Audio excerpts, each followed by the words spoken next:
met once and then twice, back-to-back, 2 dates in London. And then it was, I think, about 3, maybe 4 weeks later that I managed to persuade her to come and join me in Botswana.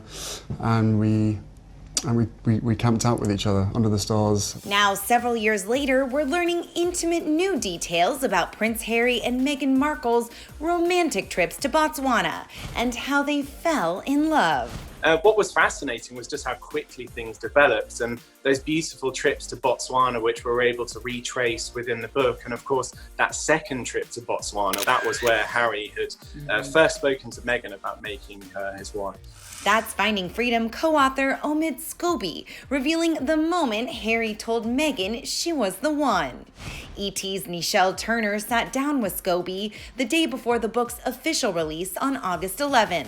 You worked with Harry and Meghan, or did they give permission for people close to them to speak? Well, Harry and Meghan didn't take part in the process of this book or contribute any interviews, but many of the friends that we approached to speak to tell a different side of the story were so frustrated with some of the coverage they'd seen of their friends. They felt that the people they were seeing on these pages were not their friends, not the people that they knew. And thanks to those sources, we're learning what really happened when Harry met Meghan. Really interesting that those trips to Africa were really kind of the linchpin, significant moments in their relationship. I think for Harry, taking Meghan to Botswana and parts of Africa and seeing how she handled that, being okay sort of out on safari with just a tent. And I remember a source saying that she was happy just to take a pack of baby wipes to clean her face and a backpack, very low when it came to sort of what she needed to get through the day. She was sort of happy to wander off into the forest for a bathroom break. Those are the things that I think Harry would have noticed immediately, that this girl was very much sort of on his level and what he was about. They shared a substance with each other and both a love for that same part of the world as well, which has really united them. We spent come and join me for 5 days out there, which was absolutely fantastic. So then we were really by ourselves, which was crucial to me to make sure that we had a chance to get to know each other. Yeah. Of course, there were the critics that think Harry moved too fast, popping the question to Meghan a year and a half after they first met. I don't think that I would call it a whirlwind in terms of our relationship. My heart swoons at the fact that 3 months in, they were saying, "I love you." And in Africa was one of the first times that happened. My head is saying, that's quick.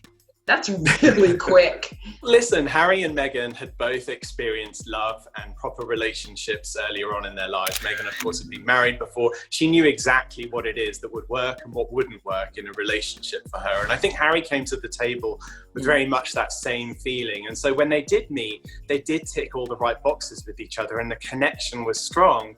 It made every sense to move forward from that and not to look back. And I think while some people accused them of rushing or thinking that it was moving too fast, these were two adults well into their 30s that were also aware of the clock ticking. You know, they wanted to settle down and have a family. And I think it just made perfect sense for it to follow the path that it eventually did. It's no secret Harry's older brother, Prince William, was one of the biggest critics. There's an important moment in the book where William sits down with Harry to sort of express some of his own concerns about the speed at which the relationship was moving. Now, that's great brotherly advice, and especially if it was asked for. But what we have to remember in the build-up to that Harry was already aware of some of the things that were being said about Meghan within the institution. He was already aware of some of the disparaging comments that were being made behind his back by some of his own friendship circle. And so when William came to him with this conversation, I can see how it may have come across as yet another unsupportive individual at a time when he needed someone to have his back. So you can see how things may have sort of changed from that point onwards. And I have heard from sources close to William that he very much regrets having that conversation. But despite their differences, Scobie is adamant that the brothers' relationship is on the mend. I think we make it very clear in the book that, you know, Harry had a conversation with a friend earlier this year. He spoke about the importance of that bond of brotherhood and how that will never disappear for him. So whilst we do see two brothers now spending time away from each other, I wouldn't call that the end of their relationship. I think these things sort of come in waves. And as Harry said himself in that interview in Southern Africa, that they don't see each other that often, but they're also on very different paths. And I think that those paths will reconnect them at some point, but it is difficult.